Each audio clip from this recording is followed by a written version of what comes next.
बिस्मिल्लाहिर्रहमानिर्रहीम। अस्सलाम वालेकुम friends, welcome to my channel. Friends, आज मैं आपके साथ बहुत ही मज़ेदार अरवी बैंगन की रेसिपी शेयर करने वाली हूं, तो चलिए शुरू करते हैं।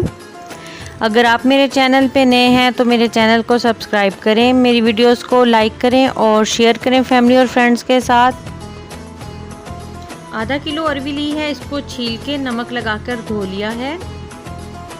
अरवी के पीसीस इस तरीके से इतने किए हैं। अब बैंगन को छीलकर और काट लिया है इतने पीसीज में। बर्तन में सबसे पहले 1.5 चम्मच कुकिंग ऑयल का लेंगे। अब इसमें एक लार्ज साइज का बारीक कटा हुआ प्याज डाल देंगे और इसको लाइट गोल्डन कर लेना है। फ्लेम मीडियम टू हाई है। अब इसमें गोल 3 सूख मिर्चें डाल देनी है और चंद सेकंड्स के लिए इनको भी फ्राई कर लेना है। अब इसमें एक लार्ज साइज़ का बारीक कटा हुआ टमाटर डाल देना है और मीडियम टू हाई फ्लेम पे इसको भी नरम कर लेना है। अब इसमें 1 चम्मच नमक, 1 चम्मच सुरख मिर्च पाउडर, आधा चम्मच हल्दी पाउडर, 1 चम्मच धनिया पाउडर डालकर और मीडियम टू हाई फ्लेम पर मसाले को भून लेना है तकरीबन 4 से 5 मिनट। 2 चम्मच पानी के शामिल किए हैं और मसाले को अच्छे से भून लेना है।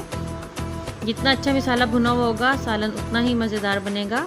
अब इसमें अरवी शामिल कर दी है और मसाले के साथ इसको पका लेना है तकरीबन 5 मिनट। अब इसमें शामिल कर देने हैं बैंगन का पानी निकाल दिया था और इसको भी अच्छे से पका लेना है। फ्लेम मीडियम टू हाई रखना है। तो इसको तकरीबन 5 मिनट अच्छे से पका लेना है ताकि बैंगन भी नरम हो जाए अच्छे से। अब इसमें आधा गिलास पानी का शामिल करके अच्छे से मिक्स करना है और लो फ्लेम पर इसको 15 से 20 मिनट के लिए कवर करके पकाना है। तो 20 मिनट बाद अरवी अच्छे से नरम हो गई और बैंगन बहुत ज़बरदस्त से सॉफ्ट हो गए और ग्रेवी बन गई इसकी। आधा चम्मच काली मिर्च पाउडर और थोड़ा सा गरम मसाला पाउडर डालकर मिक्स कर देना है। बारीक कटी हुई हरी मिर्च डाल देनी है 2 से 3। इनको भी साथ मिक्स करके और मज़ीद 1 से 2 मिनट कवर करके पका लेना है।